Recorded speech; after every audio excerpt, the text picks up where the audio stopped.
بسم الله الرحمن الرحيم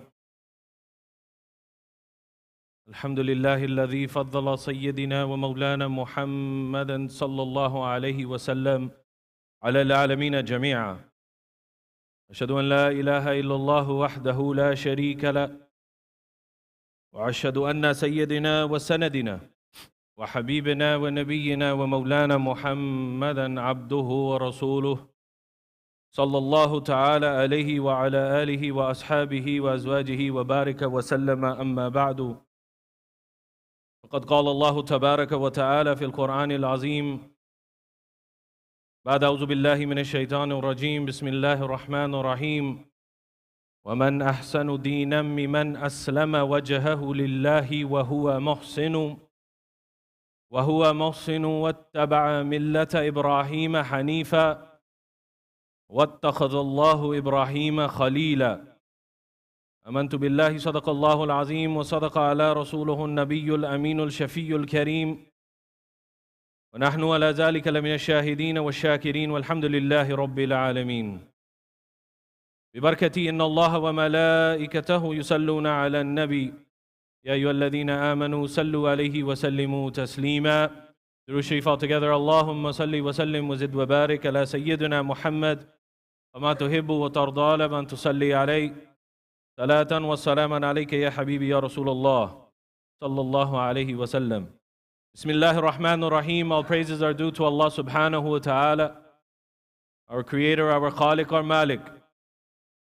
An abundance of durood and salawat upon the best of creation, the crown and jewel of creation, Muhammad Mustafa sallallahu alayhi wa sallam, his noble family, his blessed companions and honorable wives.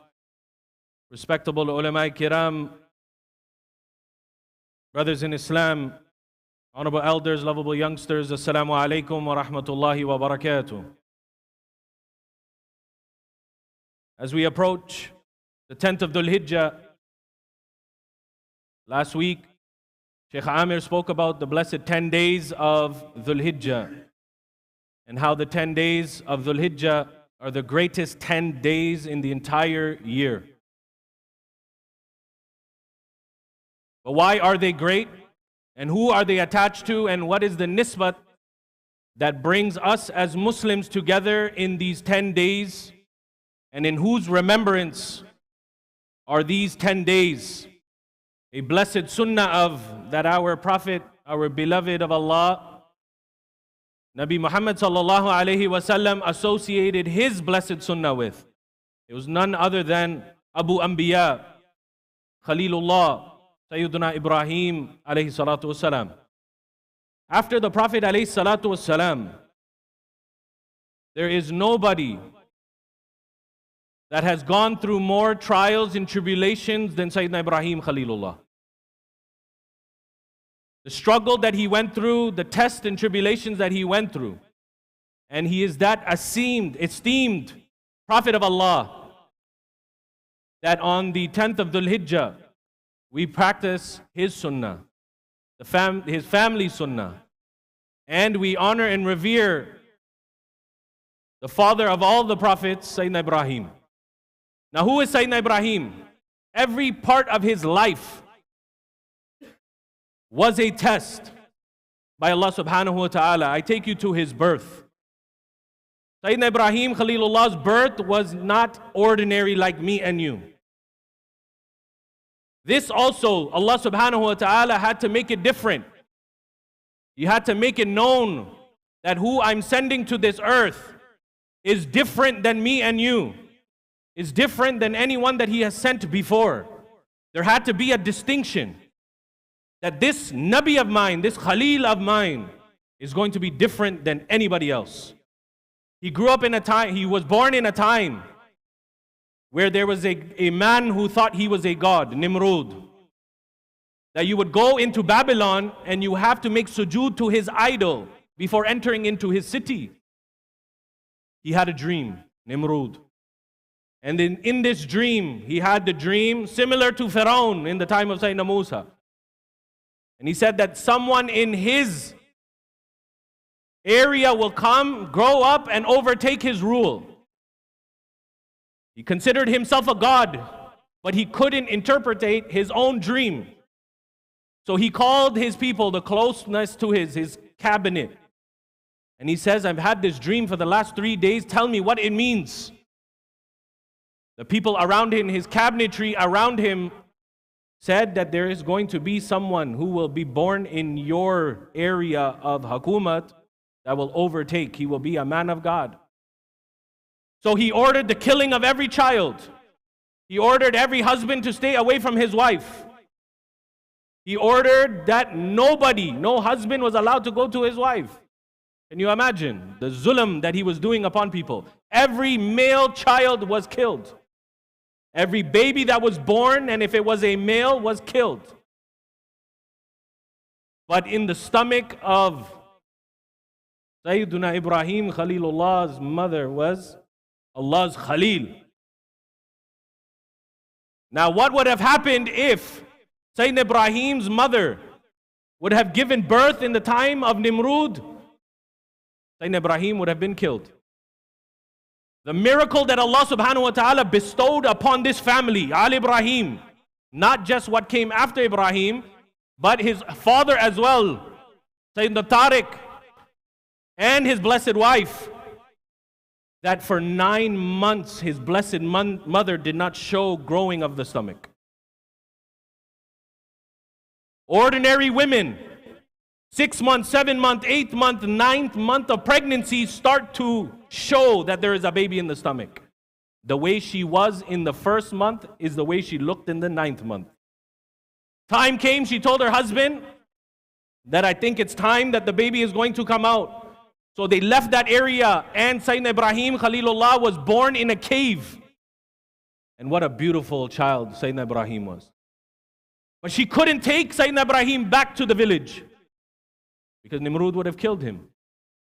She left Sayyiduna Ibrahim Khalilullah in the cave for 3 days and 3 nights. With the worry, what's going to happen to my son? But because they were a family of God, they were a family that believed in Tawheed.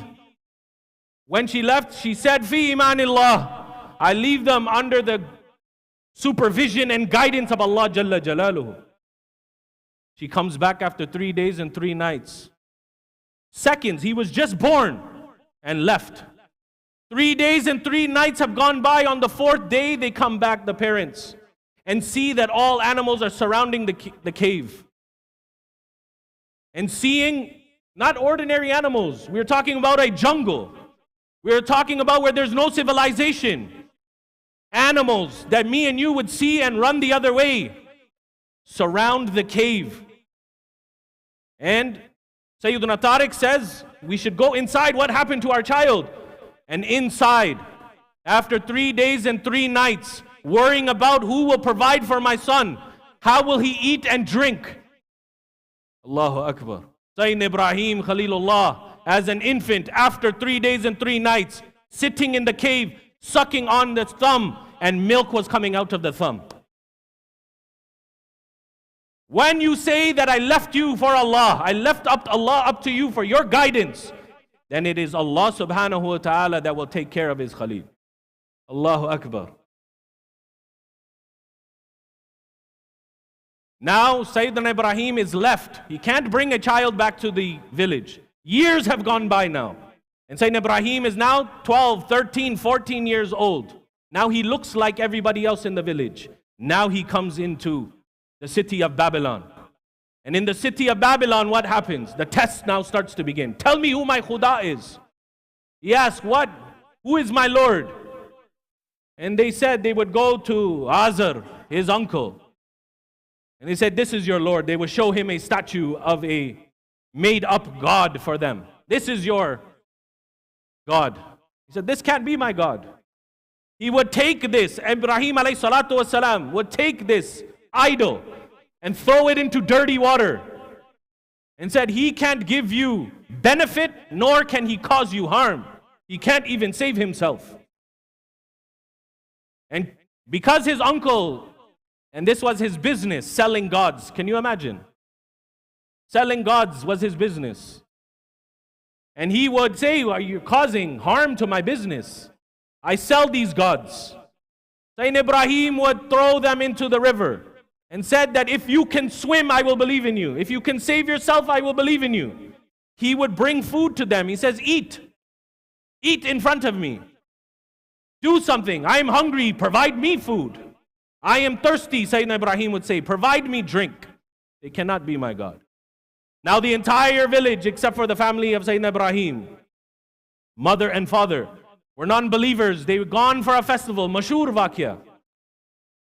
They've gone for a festival. Sayyidina Ibrahim, one man ummah, by himself, started to break all of the idols. And he left one.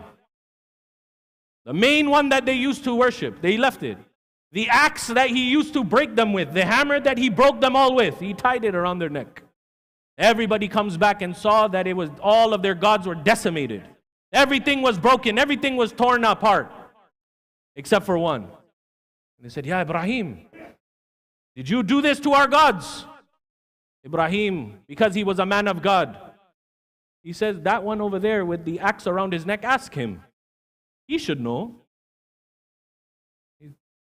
In the Quranul Kareem, my brothers, they were so dumbfounded, blinded in their way.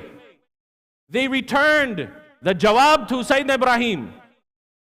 And they said, you know Ibrahim, they can't talk to us. You know Ibrahim, they will not answer us. And Sayyidina Ibrahim says, then why do you worship them? Who cannot talk to you, who cannot benefit you, you cannot talk to them. They will not give you answer. Leave this and follow in the way of La ilaha illallah. And of course, Sayyidina Ibrahim was smarter than all of them. Sayyidina Ibrahim was bestowed knowledge by Allah subhanahu wa ta'ala. He was better than them. He had akal. And when you hurt the ego of people, they start to become zati.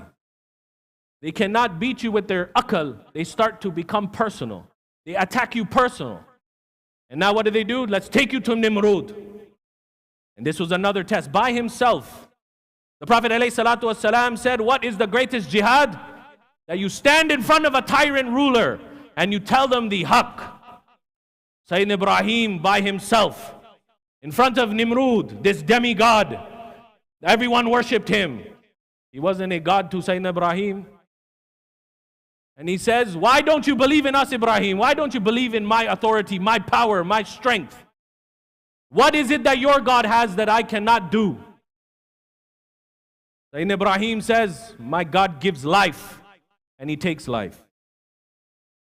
And when you speak to a jahil, my brothers, they will give you jahilana andaz. So he brings Nimrud, two people from his jail. And he frees one and he kills one. And he says, look, I gave azadi, I gave him life. And I gave death to this one. So Sayyidina Ibrahim could have answered this very easily. And Sayyidina Ibrahim, because he was talking to a jahil, he could have answered. The Mufassirin write, he could have said that the one you killed, bring him back to life. But because he was a jahil, Sayyidina Ibrahim answered in that way that he will be dumbfounded. My Lord, my Khuda raises the sun from the east and sets it in the west. If you are a Lord, Nimrud, then set it in the east and rise it from the west. And he couldn't do it. He couldn't do it. And the Mufassirin write that he got very angry because everybody was watching. And he says, order Ibrahim, the killing of Ibrahim alayhi salatu wasalam. Now what does he do? Fast tracking. He gathered everybody that Ibrahim alayhi salatu wasalam has hurt because he broke their idols. Everybody started to gather wood, lakkar. Build a fire so big we will throw Ibrahim into the fire. Now what happens? Mufassirin write that the fire was so big that birds, when they tried to fly over, would burn down and fall. To getting to the point that the fire was so big, people started to add, they were making mannat, they were making vows that I'm giving these pieces of wood and would expect something in return from Nimrud. Everybody was against him. Allahu Akbar. How do we put Ibrahim alayhi salatu wasalam into the fire? They built a catapult.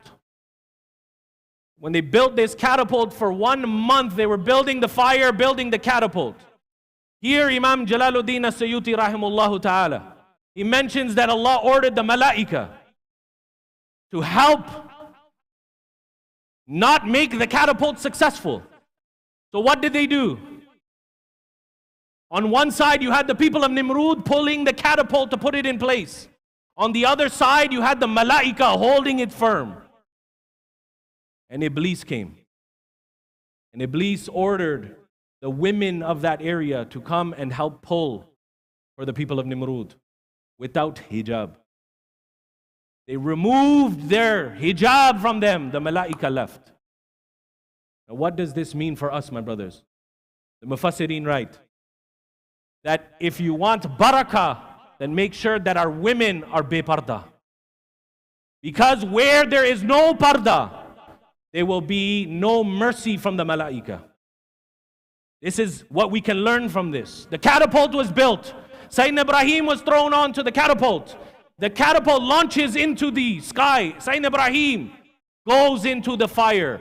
Here Allah Jalla Jalaluhu sent Sayyidina Jibreel alayhi salam. Go ask my Habib if he needs something.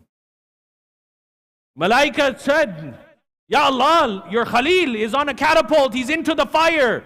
Ya Allah, what is going to happen now? Sayyidina Jibreel came and says, Ya Ibrahim, tell me, how can we help you? Sayyidina Ibrahim says, I don't need anything from you. I need nothing from you. And he says, I will go where nobody has gone. I sit where nobody sits. I will make iltija to Allah subhanahu wa ta'ala on your behalf. Look at the jawab Sayyidina Ibrahim says. And he says, who built the catapult? Nimrud, the people of Nimrud. Who built the fire? The people of Nimrud. And he says, did Allah not know? Did Allah not know that the catapult is being built, the fire is being built, I will be thrown into the fire? Jibreel alayhi salam said, yes, of course, Ibrahim, he knows. And if he knows, then he knows that I'm in the fire, and he is razi with this. If Allah is razi with this, I'm razi with my Rabb. Allahu Akbar. This level, my brothers, of yaqeen and iman on Allah subhanahu wa ta'ala, only 2 people have reached this level. Hasbunallah wa ni'mal wakil. Sayyidina Ibrahim, this action was so beloved to Allah subhanahu wa ta'ala. Allah subhanahu wa ta'ala ordered, Qulna ya naru kuni bardan wa salamun ala Ibrahim. Don't touch my Ibrahim. Be peaceful and cool upon Ibrahim. Allahu Akbar. This is the Quran. Qulna ya naru. Allah said to the fire, be salamati, be peaceful upon Ibrahim. That it didn't freeze, peaceful enough. This is Khalil ki baat hai. This is about your jigri dost. Not cool so he can freeze Ibrahim and cause harm. That peaceful upon Ibrahim that he is comfortable in the fire. Salamati. Salamun ala Ibrahim. Be peaceful upon Ibrahim. Allahu Akbar. 40 days, 40 nights. Sayyidunna Ibrahim Khalilullah spent the time in the fire. And he walked out. Not a hair was taken off his blessed body. Nothing was harmed. He walked out of the fire. Allahu Akbar, untouched. And at that time his blessed wife and his nephew joined him. And they said, how was it in the fire? He said, it's the best 40 days and 40 nights of my life. The best 40 days and 40 nights of my life. Allahu Akbar. My brothers, what do we learn from Sayyidina Ibrahim so far? You trust in Allah subhanahu wa ta'ala. Allah subhanahu wa ta'ala tested Ibrahim alayhi salatu wasalam that everybody around you is worshipping idols, going against Tawheed, going against La ilaha illallah, going against the Sharia. Are you going to do what the people do, or are you going to stand for the haqq? And Sayyidina Ibrahim, throughout every aspect of his life, challenged everybody on La ilaha illallah. People said, we worship the sun. And when the sun used to set, he says, my Lord is that, jo doobta nahi. My Lord is that sets the sun. When the moon would come up, they say, look Ibrahim, this is your Lord. He says, it cannot be, because the moon also disappears. My Rabb is there who is always hazir and nazir. He's always there. Meaning his tajalliyat is always there. He challenged every step of the way the people on Tawheed. Now my brothers, just one point. Because the waqiyah of Sayyidina Ibrahim is too long. What can we learn from Sayyidina Ibrahim? 80 plus years Sayyidina Ibrahim Khalilullah prayed to Allah subhanahu wa ta'ala for a righteous child. He waited and waited and waited. Now newlyweds, they can't even wait 1 month. People start talking in this community. You just got married, how come you don't have a son? Life is with Allah subhanahu wa ta'ala. He is the giver of life. He is the taker of life. Sayyidina Ibrahim waited patiently. Patiently waited. After 80 years old, when his beard turned gray, and the glad tidings came from Sayyidina Jibreel alayhi salatu wasalam to Sayyida Hajara, that you, Allah subhanahu wa ta'ala, has given you a blessed child. Not only a child, but also a Nabi of Allah subhanahu wa ta'ala, Sayyidunna Ismail alayhi salatu wasalam. Then, after waiting all of his life for a blessed child, he married Sayyida Sarah, didn't have a child with her yet. Married Sayyida Hajara, had a child after 80 plus years. And then Allah subhanahu wa ta'ala's hukam came, leave them. Leave them, Ibrahim. Imagine, you wait all your life for a child. And now Allah subhanahu wa ta'ala says, I test you now, Ibrahim. Do you love me more or do you love your children more? Do you love your wife more? Do you love your child more? Sayyidina Ibrahim, Qurban upon Sayyidina Ibrahim. Every test of the way, he says, we only make every step of the way, every action that we make, only for you, Ya Allah. He left Sayyiduna Ismail, Sayyiduna Hajara, in between Safa and Marwa. There's complete desert, no food, no water, nothing. And what did Sayyidina Hajara say to Sayyidina Ibrahim? He left them there. Where are you going, Ibrahim? She said. He turned around and he says, I'm leaving you here. Under whose hukam, Ibrahim? Did Allah order you this? Yes. Then go by the sake of Allah. Allah will take care of us.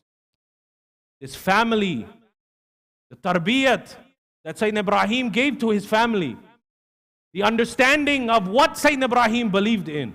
He left them in between Al-Safa and Marwa with no civilization, no food, no water. It is that sunnah that Sayyida Hajara did between Safa and Marwa that the Hujjaj are doing now. When you go for Umrah, you are running like Sayyida Hajara ran between Safa and Marwa. Now what happened? Because I go back to when Sayyidina Ibrahim's mother left him in the cave. Now Sayyidina Ibrahim left them in between Safa and Marwa. And Sayyida Hajara said, we trust in Allah subhanahu wa ta'ala that He will provide. That's all that needed to be done with yaqeen and iman. Sayyidina Ismail was in between Safa and Marwa. Sayyidina Ismail is crying. Sayyidina Ismail is thirsty. Sayyiduna Ismail is bechain. It's hot. It's in the middle of the desert. Sayyida Hajara is going from Safa to Marwa, Marwa to Safa. Hatta she's going 7 times. Marwa to Safa, Safa to Marwa, Safa to Marwa. 7 times. And what happens? The heels of Sayyidina Ibrahim, Ismail alayhi salatu wasalam, rub against the ground. And because her yaqeen was Allah will provide, then Allah provided with the rubbing of the heels on the ground and Abi Zamzam splurted out. Because of the feet and the tarab of a Nabi of Allah subhanahu wa ta'ala. The crying of Ismail, a Nabi of Allah. The worrisome of a wife of a Nabi of Allah. Abi Zamzam, this dunya was given. Allahu Akbar. And Sayyida Hajara, because it was gushing out, it was coming everywhere. Allahu Akbar. The Mufassirin write a beautiful point here. That she came running back to Sayyidina Ismail. Water is gushing everywhere. And she said, Zam, Zam, stop, stop. The Mufassirin write, if Sayyida Hajara didn't utter these words, Zam, Zam, this whole dunya would have had Zamzam in it. Allahu Akbar. Allahu Akbar. What do we learn from this, my brothers? I wrap up. And inshallah ta'ala on Eid we will continue. Yaqeen on Allah subhanahu wa ta'ala. And what does it mean to have yaqeen? Not with just zuban, with iman, with your heart, towards Allah Jalla Jalaluhu. Any mushkilat that comes.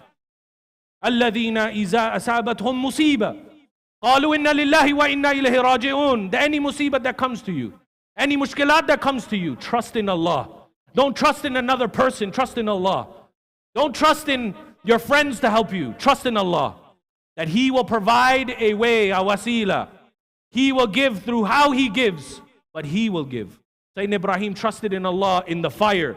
Sayyidina Ibrahim trusted in Allah when he was facing the people of Nimrud, and when he faced Nimrud. He trusted in Allah when he left his child and his wife in between Safa and Marwa. Sayyidah Hajra trusted in Allah that He will provide. Allahu Akbar. We need to trust in Allah subhanahu wa ta'ala that whatever we have, whatever mushkilat that we are going through, Allah will provide.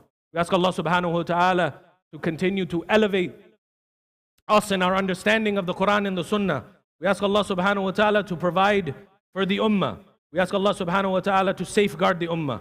We ask Allah subhanahu wa ta'ala to protect Gaza and Masjid al-Aqsa and Sheikh Jarrah and Jenin and the West Bank and Rafah. We ask Allah subhanahu wa ta'ala to liberate Masjid al-Aqsa. We ask Allah subhanahu wa ta'ala to protect all of Palestine and Balad al-Sham. We ask Allah subhanahu wa ta'ala to allow us to benefit from these days of Dhul Hijjah, allow us to see Eid al-Adha and benefit from Eid al-Adha, accept our ibadat up until these 10 days of Dhul Hijjah, accept our udiyah and our qurbani. Ameen ya Rabbil Alameen. Anything that I've said in errors on my behalf and anything that you benefit from is from Allah subhanahu wa ta'ala.